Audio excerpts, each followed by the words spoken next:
Welcome back to Streaming Media 2025 in lovely Santa Monica here at the Fairmont Miramar. And I'm here with Mike Duffy with YumCrunch. So YumCrunch is an interesting name. What is it exactly? Yeah, YumCrunch is, my mission is to reimagine food media. Okay. We focus on food content across all available distribution channels. I like to say that we're an entertainment company masquerading as a marketing agency. Okay. So what kind of food content? I mean, are we talking old school Julia Childs, or are we talking food porn on some of the newer networks or Insta kinds of things? Everything you can imagine. So my background is I have series on Netflix, Amazon, Roku, all in the food space. I launched YumCrunch 5 years ago, really looking at consumer and viewing behavior and recognizing that a sea change was occurring. And so I wanted to immerse myself in social video and really understand how, frankly, younger generations were embracing it, and now older generations are too, right? So the timing was right. We do everything from, for instance, I launched Emeril Lagasse's personal YouTube channel for him. We've done all sorts of content for Pellegrino and Stanley Tucci, and we're agency of record for several food brands. Okay. We also are working with, for instance, the Kansas City Chiefs on a big series that's launching this month. That is a food-based tailgate content series that is distributed on their YouTube channels and in short form across all of their social channels. Okay. So I like to say that sort of if it has food at the heart of it, whether it's a stand and stir like Julia Child, working with an Emeril or a food influencer like Owen Hahn, or it's a food-centric series that is about discovery and travel, or celebrating, food in tailgates and things like that. If it's got a morsel of food in it, it's something that we love to sort of tell stories around. So you mentioned the short form on the social platforms, but obviously with things like Netflix and that, it's longer form. Yes. Are you essentially just parsing up and repurposing clips from a longer form content to use as teasers on social, or do they have legs of their own? They have legs of their own. The anatomy of a viral video is sort of, hard to decipher. But, whenever we make a piece of long form content, we absolutely look at it, to see what sort of waterfall of short form assets can be pulled from it. Okay.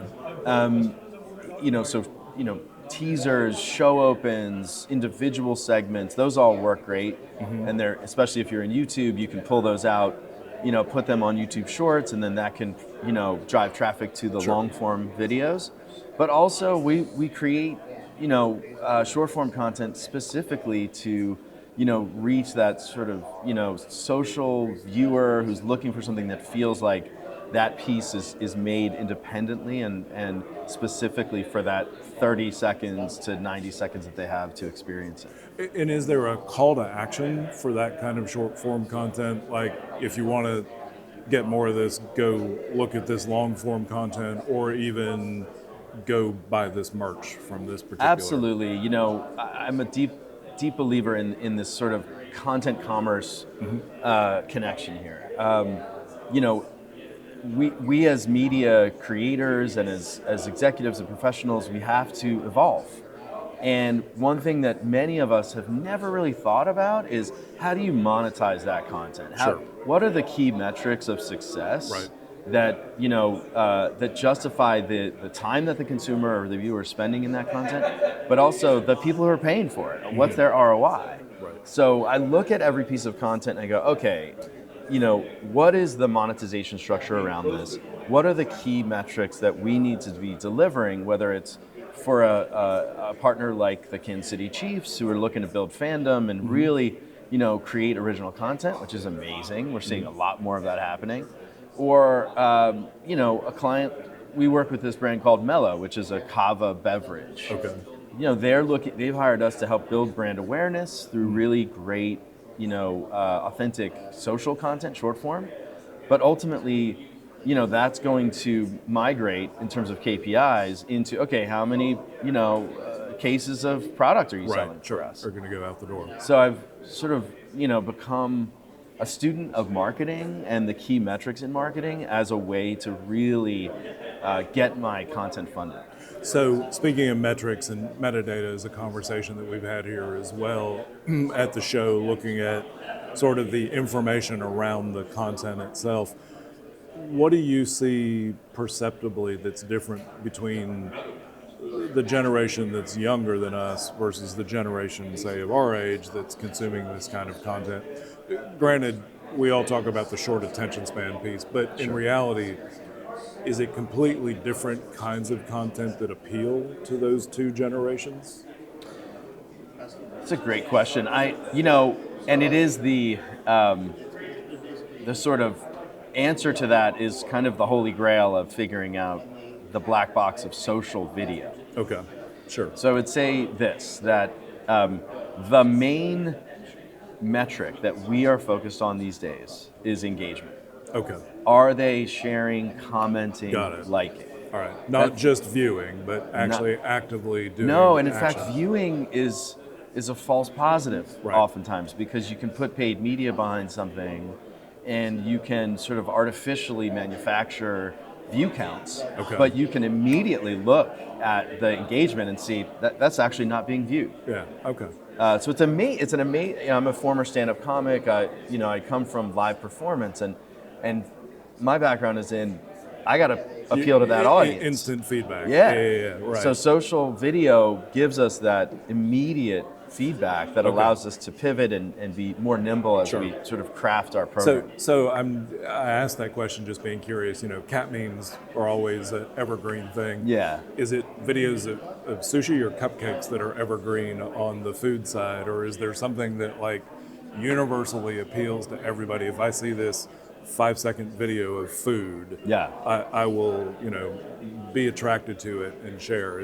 Do we have a cat meme equivalent in the food world? Sure, for sure. There's a whole category of food porn out there. We call it food core now because I work with Utah companies and Bentonville companies. Yeah. And, Can't say those words. Can't really throw around the word porn too much. They're already afraid of Hollywood.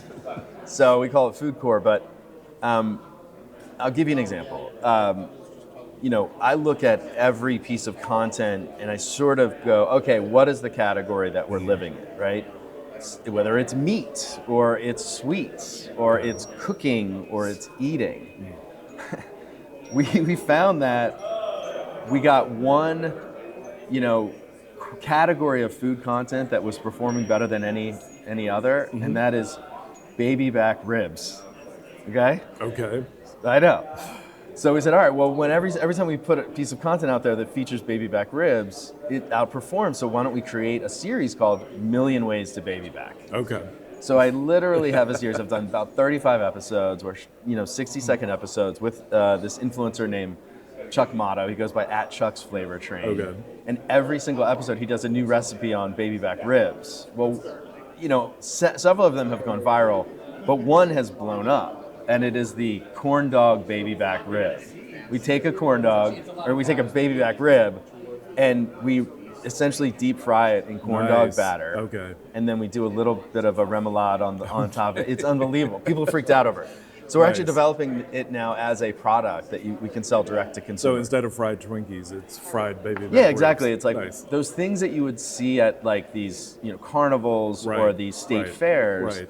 Actually in social media really, really work because different, really pops. So you start with something that's a category people love, pork, and then you add a layer of different to it, and you have a shot at going viral. I can almost see like haggis funnel cakes or something like Oh that. yeah. Oh, I like that. I'll explore, see what we can do with All right, haggis. sounds good. Mike, thank you very much for your time. My pleasure. We'll be right back with our next interview.